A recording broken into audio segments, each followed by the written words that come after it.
आज मैं cell cycle and cell division chapter लेने वाला हूँ। ये वाला जो टॉपिक था काफ़ी ज़्यादा डिमांड पे था, इस वजह से मैं इस चैप्टर को इस पहले ले रहा हूँ। तो इसमें जो मैं क्या करूँगा, आपको एनसीईआरटी जो हो गई वो लाइन वाइज लाइन मैं थोड़ा सा समझाते चलूँगा। और मैंने खुद से अपने आप से यानी कहते हैं कुछ क्वेश्चन बना रखे हैं आपको एनसीईआरटी लाइनों से, और थोड़े कॉन्सेप्चुअल होंगे ये, ठीक है। ये डायरेक्ट क्वेश्चन नहीं होने वाले, थोड़े से कॉन्सेप्चुअल रखे हैं कि आपको थोड़ा सा दिमाग खुले इन चीज़ों को करके, ठीक है। तो मैं इसके बाद जस्ट ये पैराग्राफ समझाने के बाद मैं आपको दे दूंगा वो कम से कम 5-6 क्वेश्चन जो भी होंगे पर्टिकुलर आपको ट्राई करने हैं, ठीक। चलिए जल्दी से वीडियो को शुरू करते हैं।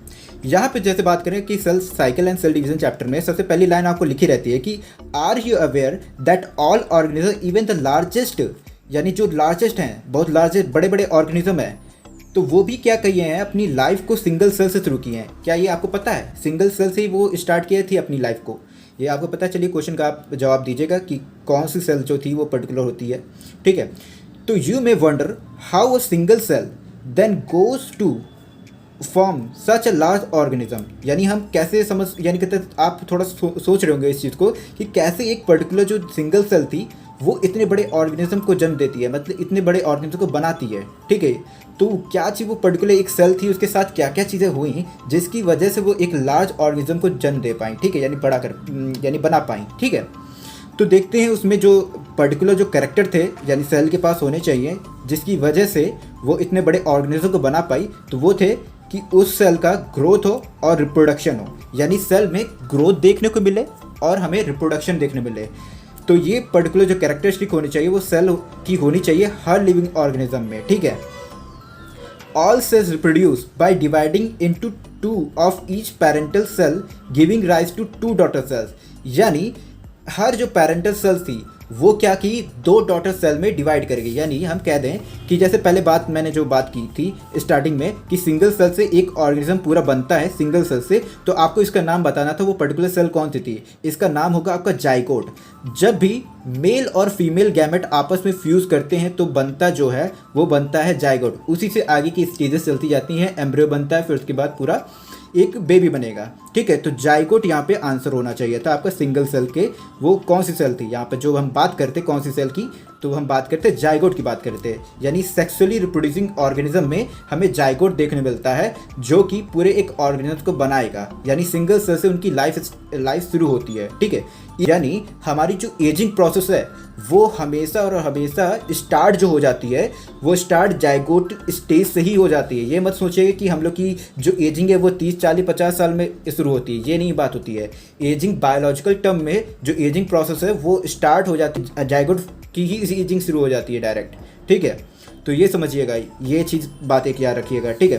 तो अगर बात करें आगे क्या लिख रखा है कि all the cell reproducing by zygote, ठीक है, ये ओके बात यहाँ तक हो गई। ईच टाइम दे डिवाइड, ठीक है, हर टाइम वो डिवाइड करेगा तो एक 2 डॉटर सेल्स को बनाएगा, ठीक है, ये जानते हैं हम। तो these newly form daughter cells have themselves grow and divide, यानी ये न्यूली फॉर्म जो डॉटर सेल बनी है, यानी हम कहें कि एक सेल जो थी पर्टिकुलर हमारे पास इस तरह की थी, इसलिए क्या किया, ये पेरेंटल सेल मान लेते हैं, इसे पेरेंटल सेल मान लेते हैं, ठीक है। पेरेंटल सेल इसने डिवाइड किया, 2 डॉटर सेल्स बनाई, इन्होंने 2 डॉटर सेल बनाई, ठीक है, कोशिकाएं 2 बनाई, ठीक है। तो 2 कोशिकाएं बनी एक डिवीज़न के बाद, ठीक है। तो ये जो डॉटर सेल बनी है ये आगे जो फर्दर ग्रोथ करेंगी, यानी एक लार्ज ऑर्गेनिज्म को बनाना था, मान लेते हैं ये पेरेंटल सेल जाइगोट को मान लेते हैं। जाइगोट जो होगा वो 2 सेल बना के तो ऑर्गेनिज्म को बना नहीं पाएगा पूरे, तो 100% इनकी जो डॉटर सेल है उनके पास भी ग्रोथ एंड डिवीजन कैपेसिटी होनी चाहिए। तो ये भी डॉटर सेल जो होंगी वो भी डिवाइड करेंगी 2 सेल्स में, यानी कहने का मतलब ये है कि हर बार जो डॉटर सेल्स बनती जाएंगी वो आपस में कैपेसिटी रखेंगी कि वो फिर से दूसरी सेल्स को बना रही हों, ठीक है। तो ये सेल थ्योरी का भी ये कहना था कि भैया जो नई सेल्स बन रही है वो प्री एग्जिस्टिंग सेल से बन रही है, यानी जो नई सेल बन रही है वो प्री एग्जिस्टिंग सेल से बन रही है, यानी इसका जो यानी कहते हैं एंसेस्टर कह सकते हैं, क्या कह सकते हैं, एक तरह से पेरेंट सेल जो कह सकते हैं इन 2 डॉटर सेल्स का, वो ये रहा, और इन 2 डॉटर सेल्स का पेरेंट सेल ये रहा, ठीक है। तो हमेशा क्या हो रहा है, प्री एग्जिस्टिंग सेल से ही न्यू सेल्स फॉर्म होती हैं। ये एक आपको स्टीडन एंड स्वान ने जो थ्योरी दी थी सेल थ्योरी, उस पर भी यही चीज़ हो गई कि बात असलियत में उन्होंने ये चीज़ समझा नहीं रखा था, इसको समझाने के लिए रुडोल्फ विर्क्यो आए थे, ठीक है। तो उन्होंने बताया था कि ये इस तरीके से होता है कि सेल जो नई सेल्स बन रही हैं वो प्री एग्जिस्टिंग सेल से बनती है, ठीक है। यहाँ तक बात हुई हमारी। तो the newly form daughter cells are themselves grow and divide, बिल्कुल बात सही है। Giving rise to new cell population, बिल्कुल बात सही है। यानी हर बार न्यू सेल्स बनती जा रही है, न्यू डॉटर सेल्स वो अपनी फिर से प्रोजेनी को बनाएंगी, तो क्या होते जाएगा, इससे एक बड़ी पॉपुलेशन बनती जाएगी। खुद ही देखिए स्टार्टिंग में कितनी सेल्स थी टोटल, इस स्टेज पे देखिए कितनी सेल्स बन गई, 4 सेल बन गई एक सेल से, तो पॉपुलेशन बढ़ गई ना एक सेल की, ठीक है। तो वही चीज़ कह रहे हैं कि यानी यहाँ पर क्या हो गई, new population that are found by the growth and division, बिल्कुल बात सही है। एक चीज़ याद रखिएगा, कभी भी डिवीजन चल रहा है तो हमेशा ग्रोथ होगा और क्या होगा आपका रेप्लिकेशन, मतलब यानी कहते हैं ग्रोथ होगा और क्या होगा डिवीजन होगा, यानी कहते हैं सेल का डिवीजन होगा, रिप्रोडक्शन कह सकते हैं, ठीक है। तो ग्रोथ तो 100% करेगी, ठीक है। तो ये याद रखिएगा एक रूट कॉज है, यानी कहते हैं डिवीजन का एक रूट कॉज भी है ग्रोथ, ये याद रखिएगा।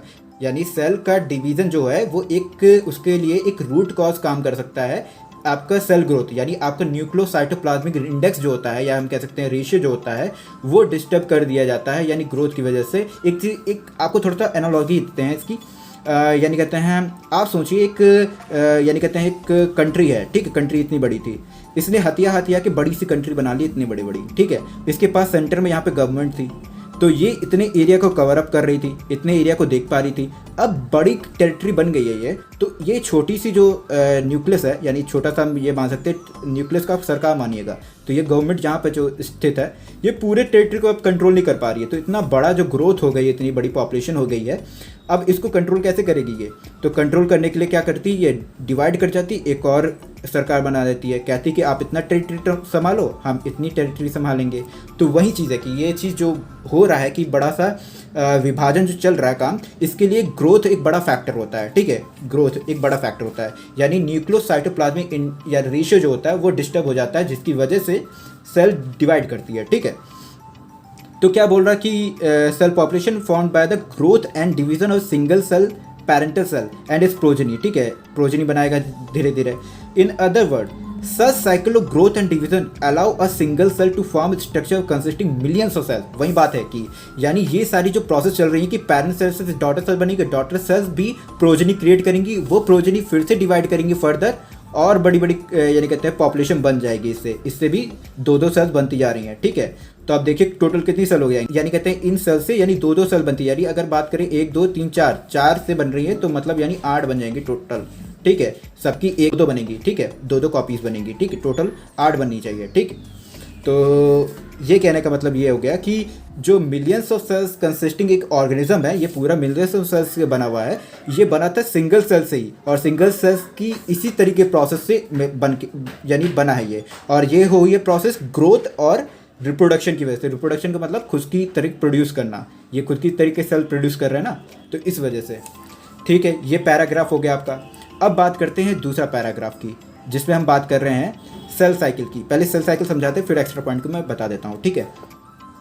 तो यहाँ पर बात करें कि सेल डिवीज़न जो होता है एक वेरी इंपॉर्टेंट प्रोसेस है। सिंपली सेल डिवीज़न बहुत इंपॉर्टेंट प्रोसेस है। इससे हम क्या कर सकते हैं, रिपेयर कर सकते हैं किसी भी चीज़ को। अपनी बॉडी में कोई भी पार्ट हम लोग का डैमेज हो गया है, तो वहाँ पे सेल डिवाइड करके फिर से न्यू सेल्स फॉर्म कर देती है, जिससे वहाँ पे चीज़ें सही हो जाती हैं, ठीक है। तो इस वजह से हर ऑर्गेनिज्म में कम से कम सेल डिवीज़न जो है वो इंपॉर्टेंट प्रोसेस है, ठीक है। तो during the division of cell DNA replicate करता है, पहली बात, और सेल ग्रोथ होती है। ये भी याद रखना है, डीएनए का रेप्लिकेशन होता है, सेल का ग्रोथ जरूरी होता है। सेल ग्रोथ जो होती है वो कॉन्टीन्यूस होती है, यानी वो रुकती नहीं है। लेकिन डीएनए जो रेप्लिकेशन है वो पर्टिकुलर आप पढ़ेंगे अभी कि इंटरफेज के एस फेज में ही होता है, सिंथेसिस फेज जो होती है कहते हैं, उसमें ही डीएनए रेप्लिकेशन हो रहा है। लेकिन सेल ग्रोथ जो है वो सभी में चलते हैं, यानी पूरे प्रोसेस में चल रही होती है सेल ग्रोथ, ठीक है। वो डिसकंटिन्यू नहीं होती है, ये डिसकंटिन्यू हो जाती है एस फेज के बाद, ठीक है। तो हैव यानी डीएनए रेप्लिकेशन याद रखिए, all these processes cell division, DNA replication और सेल ग्रोथ जो है वो सारी एक कोऑर्डिनेटेड मैनर में होनी चाहिए, ठीक है। यानी coordinated way to ensure correct division, यानी ये सारी चीज़ें जो हो रही हैं वो एक कोऑर्डिनेटेड मैनर में होनी चाहिए, ठीक है। तो इसकी वजह से क्या हो जाएगा, यानी सभी चीज़ कोऑर्डिनेटेड मैनर से चलने की वजह से क्या होगा, करेक्ट सेल डिवीज़न होगा। ये ना हो कि कोई चीज़ बाद में हो रही है, पहले हो रही है, कोई चीज़ मिस हो जा रही है, तो उसकी वजह से सेल डिवीज़न करेक्ट नहीं होगा, ठीक है। तो and formation of progeny cell containing the intact genome, ये ना हो कि जीनोम में कोई यानी कहते हैं कोई दिक्कत आ गई, यानी म्यूटेशन हो गया या पर्टिकुलर कोई क्रोमोसोम ही लॉस हो गया डिवीज़न के टाइम, ठीक है। तो ऐसी चीज़ें ना हो, तो वो सब चीज़ इंश्योर की जाती हैं, यानी कोऑर्डिनेटेड मैनर में चलती हैं सब चीज़ें, ठीक है। एनाफेज में कहीं दिक्कत हो गई, ठीक है, तो इस वजह से आपका क्रोमोसोम लॉस हो गया और एक में क्रोमोसोम बढ़ गया, ठीक है, ये भी चीज़ हो सकती हैं। The sequence of events by which a cell duplicates its genome, यानी बिल्कुल बात सही है, and synthesises the other constituent of the cell eventually divides into two daughter cell is termed as cell cycle, यानी जो भी चल रहा है आपका डुप्लीकेशन जीनोम का चल रहा है, यानी उसके अंदर जो डीएनए कंटेंट है उसका डुप्लीकेशन यानी डीएनए डुप्लीकेशन चल रहा है, ठीक है, और सिंथेसिस अलग अलग यानी प्रोटीन आरएनए ये सब चीज़ों का ऑर्गेनेलीज जो हैं उनका डुप्लीकेशन चल रहा है, ठीक है, तो ये सब जो चल रहे हैं प्रोसेस ये एक सेल साइकिल को डिनोट करता है कि मतलब सेल साइकिल में ये सब चीज़ें चलेंगी, ये सब चीज़ें होंगी, तभी वो जाकर सेल डिवाइड करेगा, ठीक है। तो although cell growth in terms of cytoplasm increase, यानी ये एक देखिएगा, ये बात याद रखिएगा कि साइटोप्लाज्म इंक्रीज जो होता है वो हमेशा होता रहता है, ये समझिएगा। यानी एक सरकार है, यानी जैसे आप सिंपली चाइना को समझ लीजिए ना, आप पॉलिटिक्स अगर देखते हो थोड़ा बहुत भी, यानी कहते हैं न्यूज़ देखते हो गए, तो चाइना जो है उसकी गवर्नमेंट कहीं होगी, बीजिंग कहीं भी होती है पता नहीं, ठीक है, तो वो टेरिटरी अपनी बढ़ाते जा रहा है, टेरिटरी बढ़ाते जा रहा है। अब टेरिटरी बढ़ाते जा रहा है तो ये पहले इतने को कंट्रोल करना था, अब इसको इतने को कंट्रोल करना है, तो 100% इसके सरकार को दूसरा सरकार यहाँ पर लाना पड़ेगा जो कि इतनी टेरिटरी कहेगा मैं इधर संभालूंगा, इतनी टेरिटरी तुम इधर के संभाल लो, ठीक है। तो ये चीज़ विभाजन जो होगा वो यानी कहते हैं साइटोप्लाज्मिक ग्रोथ जो है वो चलते जा रहा है। यहाँ पर साइटोप्लाज्मिक ग्रोथ जो है वो टेरिटरी बढ़ते ही जा रही है हमेशा, कभी कब्जा कर लेता है किसी देश पे, किसी चीज़ के, किसी टेरिटरी पे कब्जा कर लिया चाइना ने, तो वो चीज़ कब्जा करते जा रहा है, तो कब्जा करते जा रहा है मतलब साइटोप्लाज्मिक ग्रोथ जो है वो तो बढ़ते जा रही है, लेकिन न्यूक्लियस जो है अभी इतना ही बड़ा है, ठीक है। तो मतलब ये हो गया, न्यूक्लियर भी थोड़ा बहुत बढ़ पाएगा जो भी ग्रोथ होगी थोड़ी बहुत जो भी होगी, लेकिन ये इतनी बड़ी टेरिटरी को कंट्रोल नहीं कर पाएगा। इसकी वजह से इसको क्या करना पड़ेगा, न्यूक्लियस को भी डिवाइड करना पड़ेगा कि हम इतनी टेरिटरी संभाल लेंगे और इतनी हम टेरिटरी संभाल लेंगे, क्योंकि ये चीज़ जो है साइटोप्लाज्मिक ग्रोथ है वो कॉन्टीन्यूअस है, ठीक है, तो ये चीज़ याद रखना है। लेकिन डीएनए सिंथेसिस जो है, यानी इसके अंदर न्यूक्लियस के अंदर जो डीएनए सिंथेसिस है वो एक डेफिनेट फेज में होगा, एस फेज होता है, वो आपको बताया जाएगा अभी स्टार्टिंग, यानी कहते हैं जब स्टार्ट करेंगे हम सेल डिवीजन का, ठीक है। तो DNA synthesis occur only during a specific stage in the cell cycle, बिल्कुल बात सही है, और इसका आंसर हो सकता है एस फेज कह सकते हैं, ठीक है, सिंपली आंसर हो सकता है। दी रेप्लिकेटेड क्रोमोसोम या डीएनए मटेरियल जो क्रोमोसोम के अंदर है are then distributed to daughter nuclei by a complex series of event during the cell division, बिल्कुल बात सही है, बड़ी सारी कॉम्प्लेक्स इवेंट्स होती हैं, ठीक है, क्रोमोसोम मूवमेंट होता है, कैसे कैसे किस तरह का मूवमेंट होता है, पोलर मूवमेंट होता है, ठीक है, मेटाफेजिक प्लेट बनती, पता नहीं क्या क्या चीज़ें होती हैं, ये सब जो भी चीज़ हो रही है वो सारी चीज़ें जो हैं वो जेनेटिक कंट्रोल के अंदर है, यानी इसको जो कंट्रोल किया जा रहा है वो जेनेटिक कंट्रोल है, ठीक है, यानी और कहीं से नहीं कंट्रोल हो रहा है, ये जीन्स जो हो रहा है हम लोग के अंदर, डीएनए के अंदर जीन्स पाए जाएंगे, ठीक है, जो जीन्स यूनिट होगी, कुछ पार्ट होंगे डीएनए का, कुछ पार्ट जो जीन्स होंगे, जो इन्फॉर्मेशन जिनके अंदर होगी वो कंट्रोल कर रहे हैं असलियत में सेल डिवीज़न को। आप जानते हैं कैंसर सेल होती है, उसमें भी कोई इस तरह का कोई जीन जो होता है जिसको डिस्टर्ब कर दिया जाए, जिसकी वजह से कॉन्टीन्यूस सेल डिवीज़न चलता जाएगा, फिर तो वही चीज़ जो है ट्यूमर बना देगा उस चीज़ को, तो वही चीज़ें हैं, जेनेटिक कंट्रोल होता है, जेनेटिक कंट्रोल में बस कोई म्यूटेशन ना हो जाए बीच में, अगर म्यूटेशन हो गई तो वो कैंसर भी बन सकता है वो चीज़, ठीक है। अब एक्स्ट्रा पॉइंट की बात कर लेते हैं यहाँ पर, कि एक्स्ट्रा पॉइंट में बात करें तो cell growth disturb the nucleus and cytoplasmic mass, a definite balance between them, एक डेफिनेट बैलेंस इन दोनों के बीच में होता है।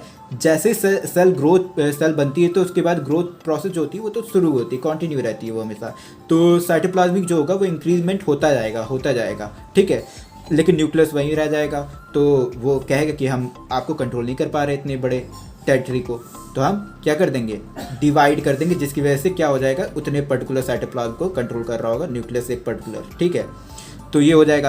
अब एक टर्म आता है, कभी कभी आपने यानी कहते हैं PYQ कभी अगर कोई गलती सॉल्व करेगा तो उसमें एमाइटोसिस टर्म मिल जाएगा, ठीक है, तो उसके लिए आपको याद रखना है कि एमाइटोसिस जो होता है आपको सिंपली याद रखना है, ये डायरेक्ट डिवीज़न भी कहते हैं इसे, डायरेक्ट सेल डिवीज़न, तो ये डायरेक्ट होता है, मतलब ये समझिए कि कैरियोकाइनेसिस अगर इस तरीके से हो रही है, देखिए एक सेल है इसके अंदर कैरियोकाइनेसिस इस तरीके से हो रही है, यानी बीच में लोब बनकर ये डिवाइड करके इस तरीके से डिवाइड कर जाएगा, यानी इस तरीके से बन जाएगा ये, ठीक है, तो साइटोकाइनेसिस भी जो होगी वो भी इसी तरीके से होगी, ठीक है, साइटोकाइनेसिस भी कुछ इसी तरीके से दिखेगी, यानी जिस तरीके से लोब बन के ये टूट के अलग अलग हो गया, वैसे ही साइटोकाइनेसिस भी अलग अलग इस तरीके से हो जाएगी, सेल को डिवाइड कर देगी। कोई भी स्पिंडल फॉर्मेशन नहीं होता, यह याद रखिएगा, कोई भी स्पिंडल फॉर्मेशन नहीं होता यहाँ पर, ठीक है। ये कैरियो यानी कहते हैं कैरियोकाइनेसिस, और ये तो आप जानते ही हैं। और ये प्रोकैरियोट में देखने मिलेगा या यीस्ट में देखने मिल सकता है, ठीक है। और भी चीज़ें, और भी एग्जांपल, आपको इतना याद रखना है, प्रोकैरियोट्स और यीस्ट में देखने मिलता है ये चीज़, ठीक है। तो आपको इतनी बातें समझ में आ गई होंगी अच्छी तरीके से, और कोई भी डाउट पड़ता है तो आप कमेंट्स बॉक्स में लिख दीजिएगा, ठीक है। तो आप जल्दी से आप देखते हैं कुछ क्वेश्चन जो मैंने आपके लिए बना रखे हैं थे, इसको जल्दी से ट्राई करते हैं। तो पहला क्वेश्चन क्या कह रहा है, which of the following characteristic of cork cell, इसमें से कौन सी प्रोसेस है यानी कौन सी चीज़ें हैं जो कॉर्क सेल को डिफाइन करती हैं, ठीक है। कॉर्क सेल के अंदर होती हैं सब चीज़ें। तो कॉर्क सेल आपको याद होगा कि आपने पढ़ा होगा जब भी, तो उसमें कॉर्क सेल जब पढ़ा होगा तो कॉर्क सेल जो होती हैं वो डेड सेल्स होती हैं, डेड सेल्स होती हैं। ये सेकेंडरी जो वो चल रहा होता है, ग्रोथ चल रही होती है, उसमें बनती हैं कॉर्क सेल्स, ठीक है, बाहर की साइड। तो ये जो होता है, जब भैया डेड सेल्स हैं तो ग्रोथ तो करेगी नहीं किसी, क्योंकि लिविंग कैरेक्टर, आपने लिविंग चैप्टर पढ़ा होगा लिविंग वर्ड में, कि ग्रोथ जो होता है वो एक कैरेक्टर होता है लिविंग सेल का, तो ये हो नहीं सकता। रिप्रोडक्शन भी एक लिविंग थोड़ा सा कैरेक्टर मान लिया जाता है, डिफाइनिंग भले कैरेक्टर नहीं है ग्रोथ और रिप्रोडक्शन, लेकिन लिविंग कैरेक्टर हैं ये। और कहते हैं मेटाबॉलिज्म तो 100% डिफाइनिंग कैरेक्टर है इसका, तो ये भी नहीं हो सकता। इस वजह से डी ऑप्शन इसके लिए करेक्ट हो जाएगा, क्योंकि डेड सेल कभी भी ग्रोथ नहीं कर रही होगी और कहते हैं रिप्रोड्यूस नहीं कर रही होगी, मेटाबॉलिज्म तो होगी ही नहीं किसी हालत में। ग्रोथ, ये ग्रोथ क्या बताएं आप, नॉन लिविंग के लिए आप कुछ वो टर्म यूज़ करते हैं ना कि माउंटेन्स ये सब चीज़ें ग्रोथ कर रही होती हैं क्योंकि इनके ऊपर एक्लिमेशन होता है, वो सब चीज़ें आप बाद में, वो मैं उस चैप्टर में बताऊंगा, ठीक है, वो सब चीज़ें। तो यहाँ पर जो सिंपली सेल के बारे में पूछा गया था, ग्रोथ कर रही है कि नहीं कर रही है, ये नहीं कर रही है, ठीक है, कुछ नहीं करेगी ये चीज़। अब पूछा जाता है, एक क्वेश्चन बनता है कि ageing in human start from, मैंने सिंपली बोल दिया था वहाँ पर स्टार्टिंग में ही कि जाइगोट से ही स्टार्ट हो जाता है आपका एजिंग प्रोसेस, ठीक है। तो इस जस्ट आफ्टर बर्थ बिल्कुल बात गलत हो जाएगी, 60s गलत हो जाएगी, 30s यानी कहते हैं 30s में आपका शुरू होगा एजिंग, क्या 60s में नहीं, स्टार्टिंग से ही शुरू हो जाता है आपका जैसे ही। तो हम ये कह सकते हैं इसका नन ऑफ दीज हो जाएगा, इसका आंसर हो जाएगा जाइगोट से स्टार्ट हो जाता है, ठीक है। तो any sexually reproducing organism start their life form, ठीक है, कोई भी अगर सेक्सुअली रिप्रोड्यूसिंग ऑर्गेनिज्म है तो वो कहाँ से स्टार्ट करता है, तो ये आपका आंसर हो जाएगा जाइगोट, इसका आंसर, ठीक है। और फिर आप बात करते हैं यहाँ पर सेल साइकिल की बात करते हैं। सेल साइकिल जो ये वाला पैरा है, इसमें से जो क्वेश्चन मैं बना सकता हूँ थोड़े से, वो आप देखिए। इसमें जो पहला क्वेश्चन बन रहा है कि for each cell to divide, यानी एनी सेल, यहाँ पे ध्यान दीजिएगा, यानी आपने पढ़ रखा होगा ये पूरा, मैंने PDF लिंक डाल दूंगा इसकी, आपने पढ़ रखा होगा कि मैंने यहाँ पे एनी सेल की बात की है, कोई भी सेल यानी किसी भी स्टेज पे कहीं पे भी। तो हर के लिए मैं बात कर रहा हूँ कि उसमें ये सब चीज़ें फॉलो होती हैं कि नहीं होती हैं। तो ह्यूमन बॉडी में एनी सेल अगर बात हो रही है तो यहाँ पर बात हो रही होगी, आप यहाँ पर आप यानी कहते हैं एनसीईआरटी जब पढ़ रहे होंगे तो आप लगा देंगे DNA replication and cell growth, ठीक है, क्योंकि ये सेल की बात कर रहा है, ठीक है। लेकिन हमने एनी सेल बोल दिया ह्यूमन सेल में, तो इस वजह से इसका आंसर सिर्फ और सिर्फ बी होगा। DNA रेप्लिकेशन क्यों नहीं होगा, आप खुद ही सोचिए, स्पर्मेटोजेनेसिस होती है तो सेकेंडरी स्पर्मेटोसाइट भी जो होता है वो भी क्या होता है, वो भी डिवाइड करता है सेकेंड मियोटिक डिवीजन से, ठीक है, यानी इसका भी सेल डिवीजन होगा, सेल डिवाइड करनी है, यानी सेल डिवाइड करनी है, सेल टू डिवाइड, ठीक है, इसका भी डिवीजन होगा। क्या इसमें DNA रेप्लिकेशन होता है, नहीं होता। प्राइमरी स्पर्मेटोसाइट में यानी कहते हैं नहीं होता, उससे यानी प्राइमरी स्पर्मेटोसाइट जो बन रहा होता है, प्राइमरी स्पर्मेटोसाइट उसमें सारी चीज़ें हो चुकी होती हैं, वो मियोटिक फर्स्ट में जाता है तो सेकेंडरी स्पर्मेटोसाइट बनाता है, ठीक है। तो ये चीज़ समझिएगा, यहाँ पर कोई भी DNA रेप्लिकेशन नहीं होता है सेकेंडरी स्पर्मेटोसाइट में, ठीक है। तो इस वजह से सेल ग्रोथ इसका आंसर हो जाएगा, ठीक। आप यहाँ से कन्फ्यूज कर सकते हैं, इस वजह से मैंने बता दिया कि एनी सेल का आपको ध्यान देना है, ठीक है। तो अब बात करें, out of the following processes which occur not in a specific stage of the cell cycle, ये समझिएगा, DNA सिंथेसिस अभी आगे पढ़ेंगे, एस फेज में होता है, क्रोमैटिक कंडेंसेशन प्रो फेज में होता है, ठीक है, और सेल डिवीजन तो भैया M फेज का ही है, टर्म यूज़ किया गया। तो साइटोप्लाज्मिक इंक्रीज, यानी हम कह सकते हैं सेलुलर ग्रोथ, सेल के अंदर जो ग्रोथ चल रही है वो जो होती है वो कोई भी स्पेसिफिक स्टेज नहीं होती उसके लिए, यानी वो सभी स्टेजेस में काम चल रहा होता है। तो इस वजह से इसका आंसर हो जाएगा साइटोप्लाज्मिक इंक्रीज, ठीक है। अब एमाइटोसिस के बारे में अभी बताया था मैंने कि amitosis usually seen in prokaryotes and yeast, मैंने एग्जांपल दिया था, ठीक है। तो यहाँ पर आपको ह्यूमन में तो होता नहीं एमाइटोसिस, ठीक है। अब फोर्थ क्वेश्चन पे आते हैं। फोर्थ क्वेश्चन बोल रहा है कि stages through which a cell passes from one division to the next. ये सिंपली एनसीईआरटी की लाइन है, और ये एनसीईआरटी की लाइन मैंने उठाई है कहाँ से, उठाई है मैंने एनसीईआरटी समरी से, ठीक है। तो इसमें जो आंसर होगा वो आपका आ जाएगा सेल साइकिल, ठीक है, सेल साइकिल आपका आंसर आ जाएगा, ठीक है। क्योंकि वन डिवीज़न से नेक्स्ट डिवीज़न तक यानी पूरा जो साइकिल चल रही है ये सेल साइकिल कहलाएगी, ठीक है। अब फिफ्थ क्वेश्चन पे आ जाते हैं। फिफ्थ क्वेश्चन में क्या बोल रखा है, मैंने नीचे आंसर दे रखे हैं, ठीक है। आपको कोई प्रॉब्लम होगी तो आप देख लेंगे, ठीक। तो अगर according to cell theory cell arises from pre existing cells, this process occur due to the, ठीक है। तो हमने बिल्कुल बात सही है कही है, लेकिन यहाँ पर एक ही बात आप लगाएंगे जो वो सेल डिवीज़न लगाएंगे, लेकिन आंसर मैंने ऑल ऑफ द फॉलोइंग होगा, यानी ऑल ऑफ द अबव, ठीक है। क्यों होगा आप समझिए, यहाँ पे मैंने लिख रखा है कि एक चीज़ हिंट में कि थिंक ऑफ कॉजेस, यानी आपको कॉजेस यानी कहते हैं जितने भी कॉजेस जिसकी वजह से सेल डिवीज़न होता है आपको वो भी सोचना है। डिस्टर्ब्ड न्यूक्लियोस साइटोप्लाज्मिक रेशियो, बिल्कुल बात सही है, अगर ये डिस्टर्ब होता है सेल डिवीज़न होता है, ठीक है। अगर डीएनए डुप्लीकेट कर गया तो सेल डिवीज़न को रोक नहीं सकता कोई, ठीक है। तो भले ही वो बाद में स्पिंडल फाइबर को वो करके यानी कहते हैं जैसे कॉल्चिसिन यूज़ करते हैं हम लोग कि उसको स्पिंडल फाइबर को बनने ही नहीं देते हैं, ठीक है। तो वो प्रोसेस वो सिर्फ रोकने के लिए एक्सटर्नली हम कोई भी चीज़ अप्लाई करके वो कर सकते हैं, रोक सकते हैं उसको, लेकिन इंटरनली कोई चीज़ ऐसा नहीं है कि डीएनए रिप्लिकेट कर गया तो वो जहाँ तक करता है सेल डिवाइड, ठीक है। तो डीएनए डिप्लीकेशन हो गया आपका, इस वजह से इसका answer all of the following होगा। सेल डिवीज़न तो आप जानते हैं 100% होगा ही, तो डिस्टर्ब न्यूक्लियोसाइटोप्लाज्मिक इंडेक्स जो होगा या हम रेशियो कह सकते हैं, तो ये चीज़ डिस्टर्ब हो तो 100% डिवीज़न होगा ही, और डीएनए डिप्लीकेशन आप जानते ही 100% इसकी वजह से तो होना ही है, ठीक है। तो मेरा नाम यहाँ पे लिखा ही है, आप देख सकते हैं। तो इस वीडियो को यहीं पे एंड करते हैं क्योंकि ज़्यादा लंबी ना वीडियो हो जाए। तो यहाँ पर मैं एक पार्ट इसका बना दिया हूँ, अगला जो पेज है मैं दूसरे पार्ट में कवर करूँगा उस चीज़ को, ठीक है। तो चलिए, थैंक यू।